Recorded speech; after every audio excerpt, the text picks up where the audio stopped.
ଜାତୀୟ କବି କାହାକୁ କୁହାଯାଏ?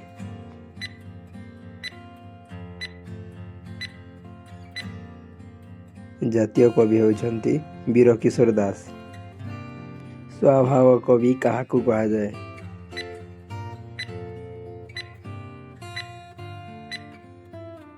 ସ୍ୱଭାବ କବି ହେଉଛନ୍ତି ଗଙ୍ଗାଧର ମେହେର। ଆଦି କବି କାହାକୁ କୁହାଯାଏ?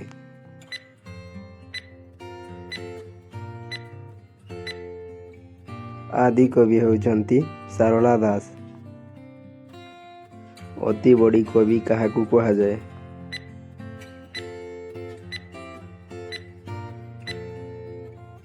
ଅତି ବଡ଼ି କବି ହେଉଛନ୍ତି ଜଗନ୍ନାଥ ଦାସ। ଭକ୍ତ କବି କାହାକୁ କୁହାଯାଏ?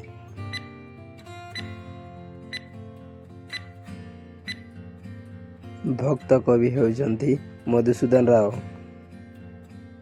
ବ୍ୟାସ କବି କାହାକୁ କୁହାଯାଏ?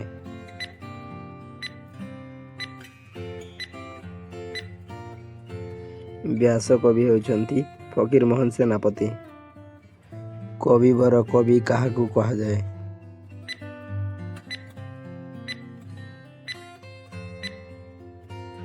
କବିବର କବି ହେଉଛନ୍ତି ରାଧାନାଥ ରାୟ। କବି ସୂର୍ଯ୍ୟ କାହାକୁ କୁହାଯାଏ?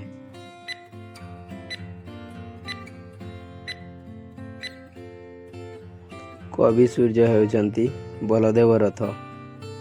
କାନ୍ତ କବି କାହାକୁ କୁହାଯାଏ?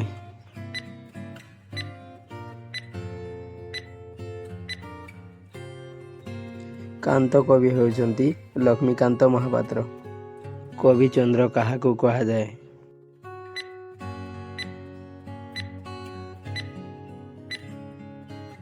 କବିଚନ୍ଦ୍ର ହେଉଛନ୍ତି କାଲନ୍ଦୀ ଚରଣ ପଟ୍ଟନାୟକ। କବି ସମ୍ରାଟ କାହାକୁ କୁହାଯାଏ?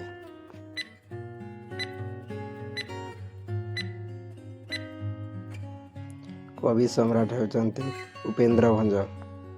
ସନ୍ଥ କବି କାହାକୁ କୁହାଯାଏ?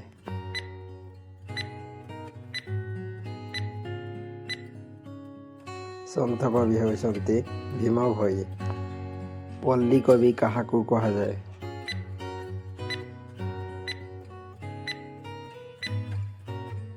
ପଲ୍ଲୀ କବି ହେଉଛନ୍ତି ନନ୍ଦକିଶୋର ବଳ। ଉତ୍କଳମଣି କାହାକୁ କୁହାଯାଏ?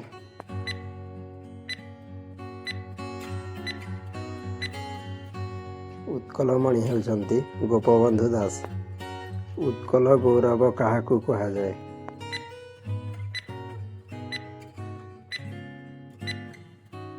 ଉତ୍କଳ ଗୌରବ ହେଉଛନ୍ତି ମଧୁସୂଦନ ଦାସ।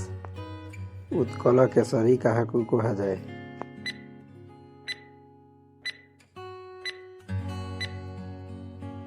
ଉତ୍କଳ କେଶରୀ ହେଉଛନ୍ତି ହରେକୃଷ୍ଣ ମହତାବ। ଭୂମିପୁତ୍ର କାହାକୁ କୁହାଯାଏ?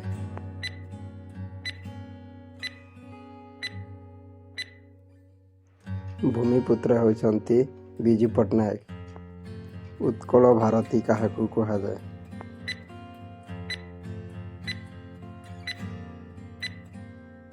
ଉତ୍କଳ ଭାରତୀ ହେଉଛନ୍ତି କୁନ୍ତଲା କୁମାରୀ ସାବତ। ସାହିତ୍ୟ ଭାରତୀ କାହାକୁ କୁହାଯାଏ?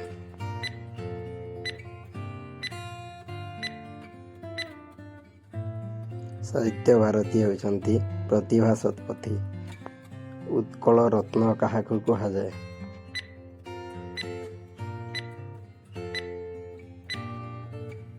ଉତ୍କଳ ରତ୍ନ ହେଉଛନ୍ତି ବିଶ୍ୱନାଥ ମିଶ୍ର। ମୋ ଭିଡ଼ିଓଟି ଆପଣଙ୍କୁ ଭଲ ଲାଗିଥିଲେ ଦୟାକରି ଲାଇକ୍, ସେୟାର, ସବସ୍କ୍ରାଇବ୍ କରନ୍ତୁ। ଧନ୍ୟବାଦ।